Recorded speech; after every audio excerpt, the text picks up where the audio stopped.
EFDD-Fraktion hat... The FDD group, Mr. Farage. Good morning. Good morning. Funny, isn't it? Funny, isn't it?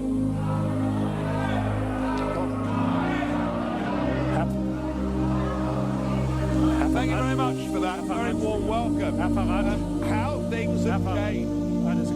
Just a second, Mr. Farage. Ladies and gentlemen, one major quality of democracy is that you listen to those, even if you don't share their opinion. Well, thank you, Mr. Schultz. Isn't it funny? You know, when I came here 17 years ago, and I said that I wanted to lead a campaign to get Britain to leave the European Union, you all laughed at me. Well, I have to say, you're not laughing now, are you? And the reason you're so upset, the reason you're so angry, has been perfectly clear from all the angry exchanges this morning. You, as a political project, are in denial. You're in denial that your currency is failing. You're in denial. Well, just look at the Mediterranean. No, as a policy to impose poverty on Greece and the rest of the Mediterranean, you've done very well. And you're in denial over Mrs. Merkel's call last year for as many people as possible to cross the Mediterranean into the European Union has led to massive divisions between countries and within countries. But the biggest problem you've got, and the main reason the United Kingdom voted the way that it did, is you have, by stealth, by deception, without ever telling the truth to the British or the rest of the peoples of Europe, you have imposed upon them a political union. You've imposed upon them a political union.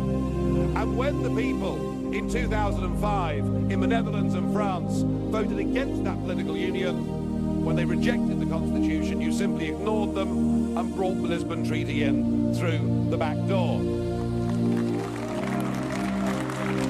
What happened? What happened last Thursday was a remarkable result. It was indeed a seismic result, not just for British politics, for European politics, but perhaps even for global politics too, because what the little people did, what the ordinary people did, what the people who have been oppressed over the last few years and seen their living standards go down, they rejected the multinationals, they rejected the merchant banks, they rejected big politics, and they said, actually, we want our country back. We want our fishing waters back. We want our borders back. We want to be an independent, self-governing, normal nation. And that is what we have done, and that is what must happen. And in doing so, we now offer a beacon of hope to Democrats across the rest of the European continent. I'll make one prediction this morning. The United Kingdom will not be the last member state to leave the European Union. So the question is, what do we do next? Now, it is up to the British government to invoke Article 50, and I have to say that I don't think we should spend too long in doing it. I totally agree, Mr. Juncker, that the British people have voted. We need to make sure that it happens. But what I would like to see is a grown-up and sensible attitude to how we negotiate a different relationship. Now I know that virtually none of you have ever done a proper job in your lives, or worked in business, or worked in trade, or indeed ever created a job. But listen, just listen. Herr Farage, Augenblick. Mr. Farage, just a second. Ladies and gentlemen, I do understand that you're getting emotional, but you're acting like UKIP normally acts in this chamber, so please, don't imitate them. Mr.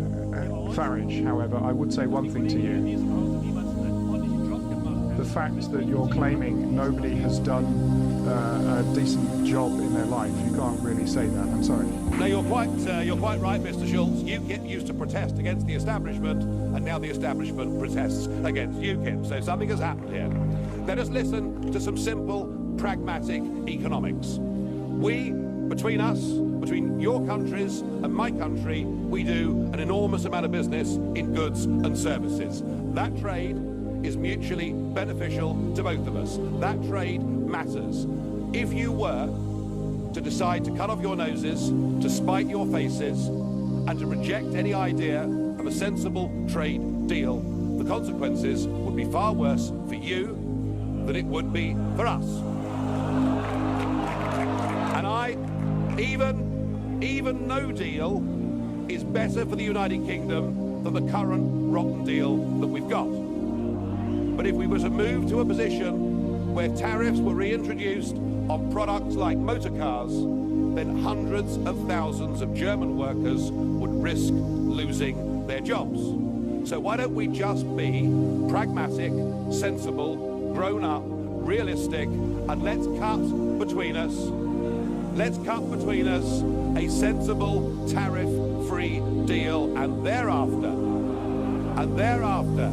recognise that the United Kingdom will be your friend, that we will trade with you, we will cooperate with you, we will be your best friends in the world. But do that, do it sensibly, and allow us to go off and pursue our global ambitions and future. Thank you.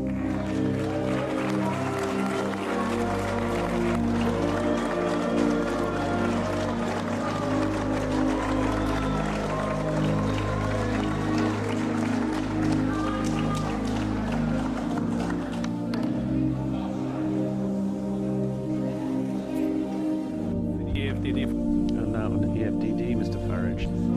The London stock market's rallying strongly this morning. It is now 12% up since its February lows. Sterling is weak, but then it started declining from July 2014. And the Prime Ministers of Australia and New Zealand are now vying for who can be the first country from outside the EU to do a trade deal with the United Kingdom. Things are looking pretty good.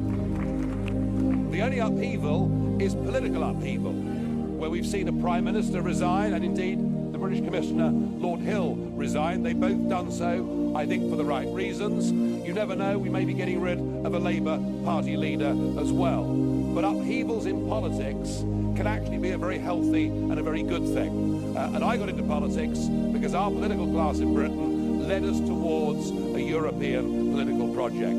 So if that result last week sweeps a few of them away, so be it. But I am looking forward next year to celebrating our Independence Day on June the 23rd.